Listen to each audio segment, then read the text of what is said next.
वज़ीर आला के मुशीर नासिर असलम वानी ने भी खास बातचीत की है। क्या कुछ कहा गया है उनकी तरफ से, अभी आपको सुनाएंगे। हिस्टोरिक ज़ेडमोर टनल की आज इनाग्रेशन हो रही है और ये टनल कितनी इम्पॉर्टेंट है जम्मू कश्मीर के लिए, खासकर कश्मीर के लिए। मेरे साथ एक्सक्लूसिवली बातचीत के लिए मौजूद है नासिर असलम वानी साहब, जो कि एडवाइज़र है चीफ मिनिस्टर उमर अब्दुल्ला साहब के। नासिर साहब, बहुत शुक्रिया। पहला रिएक्शन आपका ज़ेडमोर टनल के हवाले से, कितनी इम्पॉर्टेंट समझते हैं आप ये है कश्मीर के पर्सपेक्टिव में? बहुत ज़्यादा, खासकर इस खित्ते के लिए ये बहुत इम्पोर्टेंट था। काफ़ी देर से इसकी हम जो है इंतज़ार में थे और उम्मीद है कि अब इसकी वजह से ये इलाका डेवलपमेंट के हवाले से और कनेक्टिविटी के लिहाज से काफ़ी तरक्की करेगा। इस एरिया को 12 महीने की डेस्टिनेशन बनाने के हवाले से ज़ेडमोर टनल बहुत ज़रूरी था। यहाँ 6 महीने लगभग सीज़न ऑफ हो जाता था, जो ही बर्फ़बारी शुरू हो जाती थी तो यहाँ होटलियर्स, टूरिज़म के साथ वाबस्ता लोग और लोकल पॉपुलेशन भी यहाँ से हिजरत कर लेते थे।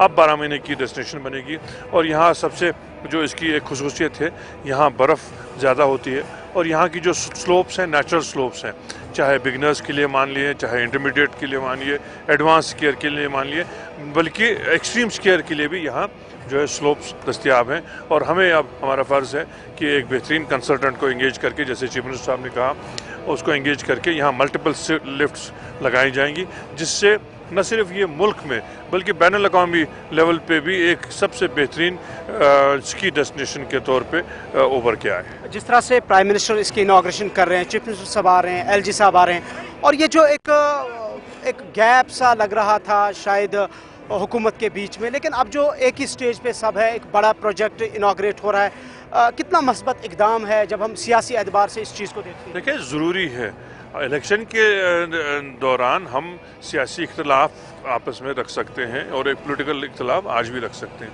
लेकिन जब सरकार बनती है तो चीफ मिनिस्टर साहब और वज़ीर आज़म का मुल्क के वज़ीर आज़म का तालमेल होना एक ज़रूरी बात है। वो लोगों की तरक्की की बात कर सकते हैं, लोगों की तरक्की के बारे में जो है कदम उठा सकते हैं। तो जब तक रियासत की जो ड्यूटी सरकार है और गवर्नमेंट ऑफ इंडिया का आपस में तालमेल ना हो तो ये सब चीज़ें मुमकिन नहीं हो पाती हैं। तो उस लिहाज से मुझे लगता है कि ये एक अच्छी शुरुआत है और मुझे पूरा यकीन है कि हमें अब स्टेटहुड का दर्जा भी बहुत जल्द हासिल होगा।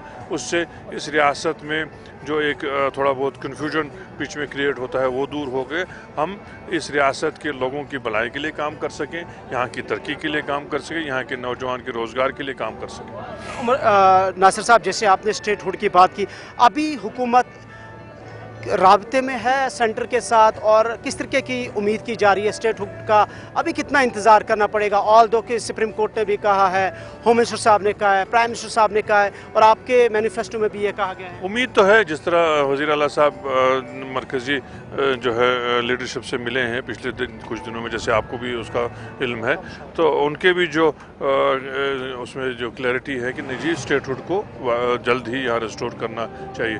पहले तो यहाँ का स्टेटहुड कभी छीनना ही नहीं चाहिए था, लेकिन उस वक्त क्या सियासी महरिकात थे, क्योंकि ये रियासत पूरे मुल्क में एक सबसे प्रीमियर रियासत थी, इसको डाउनग्रेड करने का कोई मकसद नहीं था। अब जो हुआ वो हुआ। अब हम उम्मीद करेंगे कि जल्द से जल्द हमारा जो है वो दर्जा रियासत का रिस्टोर किया जाएगा और हम भी अपने अवाम की तरक्की के लिए ज़्यादा काम कर सकते हैं। नासिर साहब, चूँकि हम देख रहे हैं कि आप भी ड्यूअल पावर सिस्टम के खिलाफ हैं, लेकिन कुछ ऐसी डेवलपमेंट्स जो हो रही है सेंटर से जिस पे अपोजिशन की तरफ से तनकीद की जा रही है, जो रिसेंटली हमने देखा कि इंटरनल फाइनेंशियल एडवाइज़र तैनात किया गया और उसके बाद उनको फाइनेंशियल पावर्स दिए गए, इवन के बजट के पावर्स उनको दिए गए। सो उस पर अभी थोड़ा सा तनकीद भी हो रही है, क्योस एंड कन्फ्यूजन भी है, थोड़ा सा उसकी वजाहत हम आपसे जानना। देखिए, वो तो जैसे आप जानते ही हैं, ड्यूअल कंट्रोल इस रियासत के लिए, इस ड्यूटी के लिए, अभी तो रियासत तो के लिए कोई अच्छी बात नहीं है। यहाँ एक यूनिफाइड कंट्रोल होना चाहिए। यहाँ पुलिस और लॉ एंड ऑर्डर एलजी साहब देखते हैं, बाकी निज़ाम चीफ मिनिस्टर साहब देखते हैं, इससे इस में नुकसान ही है और खुदा न खास्ता आगे और नुकसान होने का जो है खदशा है। तो एक यूनिफाइड जो चीफ मिनिस्टर का जो ताकत रहती थी और डिसीजन लेने का जो ताकत रहती थी उसको रेस्टोर करना किसी सूरत में भी लाजमी है, और उसकी वजह से यहाँ कोई कन्फ्यूजन नहीं रहता है, एडमिनिस्ट्रेशन भी स्मूथ चलती थी। पहले भी आपने देखा जब उमर साहब चीफ मिनिस्टर थे तो एक अच्छा खुशगवार माहौल यहाँ क्रिएट होने की शुरुआत हो गई थी, और वही माहौल दोबारा हम देखना यहाँ चाहते हैं। आगारुल्लाह साहब के साथ अभी हम देख रहे हैं कि कुछ डिफरेंसेस सामने आ रही है, जिस पे बैकडोर चैनल्स पे ये भी बताया जा रहा है कि उमर साहब और रुहुल्लाह साहब के बीच में शायद मामला सब ठीक नहीं है। थोड़ा सा इसकी जानकारी चाहिए। देखिए जनाब, ये आपको एक्सेप्ट भी करना चाहिए कि एक जमहूरी निज़ाम कायम हुआ है, चाहे पार्टी के अंदर देखें या पार्टी के बाहर देखें। आप अपनी फ्रेटर्निटी में ही देखिए, कुछ महीने पहले आप इस किस्म के सवालात भी नहीं पूछ सकते थे, और जिस तरह अभी उमर साहब ने 2-2.5 घंटे आपकी प्रेस कॉन्फ्रेंस की और हर सवाल का कितना बखूबी जवाब दिया, तो ये एक जमहूरियत की खूबसूरती है, और वही जमहूरियत पार्टी के अंदर भी है।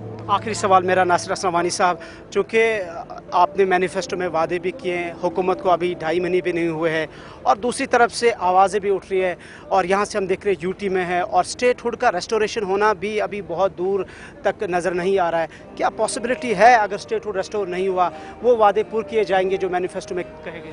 ज़रूर किए जाएंगे, लेकिन आप इतनी नेगेटिविटी क्यों सोच रहे हैं? हमेशा अच्छे के लिए उम्मीद रखनी चाहिए, और हमें उम्मीद है कि स्टेटहुड भी आएगा, और हमने तो हम वादामंद हैं। हमने जब मैनिफेस्टो बनाया तब तो स्टेटहुड नहीं था, लेकिन हम वादामंद हैं। अगले 5 साल का मैनिफेस्टो है, और कोशिश करेंगे, जिस तरह उमर साहब भी कोशिश कर रहे हैं, कि उस वक्त से पहले ही वो वादे जो हैं सब मुकम्मल किए जाएं। आखिरी सवाल मेरे जहन में आया कि यहाँ की लोकल पॉपुलेशन के लिए नासिर असलम वानी साहब हुकूमत के ऑन बिहाफ पे खासकर नौजवानों के लिए कोई मैसेज, क्योंकि आज टनल ओपन हो रही है, और हमेशा जब इस तरीके के बड़े प्रोजेक्ट्स ओपन होते हैं तो सबसे पहली बात जो जहन में आती है वो जो एम्प्लॉयमेंट जनरेशन की होती है, वो भी लोकल यूथ्स के लिए। उनको सबसे पहले तो मुबारक है कि ये टनल आज खुल रही है, और मुझे पूरी उम्मीद है कि टूरिज़म के हवाले से यहाँ काफ़ी तरक्की होगी, और हम ज़्यादा से ज़्यादा कोशिश करेंगे कि नौजवान उसके साथ जो है वाबस्ता हो और अपना रोज़गार बहुत बेहतरीन तरीके से। बहुत बहुत शुक्रिया वक्त देने के लिए। वज़ीर आला उमर अब्दुल्ला के एडवाइज़र नासिर असलम वानी साहब हमारे साथ एक्सक्लूसिवली बात कर रहे थे जम्मू कश्मीर की मजमूई सियासी सूरत हाल पर, बिलखुसूस आज जो ज़डमू टनल ओपन होने जा रही है। कैमरा पर्सन मोहम्मद शफी के साथ सोनमर्ग से इमरान नाइकू, गुलिस्तान न्यूज़।